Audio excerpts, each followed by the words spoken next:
আল্লাহ ডাক দিয়ে বলে, বান্দা, তুই যতই নামাজ পড় আর যতই সিজদা কর, তোর ঠিকানা জাহান্নাম। এ কথা শুনে বান্দাটি বলতেছে, আলহামদুলিল্লাহ। আল্লাহ বলে, এই বান্দা, জাহান্নামের কথা শুনে কেউ আলহামদুলিল্লাহ কয়? বান্দা বলে, আল্লাহ, জাহান্নামের মালিকও তুমি, জান্নাতের মালিকও তুমি। তুমি আল্লাহ যদি খুশি হয়ে আমাকে জাহান্নামও দাও, আমার আপত্তি করার কোনো অধিকার নেই। আল্লাহ বলতেছে, বান্দা, জাহান্নামে গেলে তুই পুড়ে যাবি, তোর কষ্ট হবে।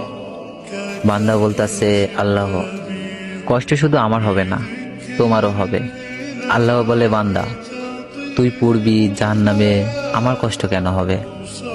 বান্দা বলে, আল্লাহ, মায়ের কোলে সন্তান যদি পানিতে পড়ে যায়, তাহলে দুনিয়ার কোনো মাই যেমন দূরে দাঁড়িয়ে থাকতে পারে না, দৌড়ে গিয়ে বাচ্চাকে কোলে নেয়, আমার বিশ্বাস ওই মায়ের চেয়ে কোটি কোটি গুণ দয়া তোমার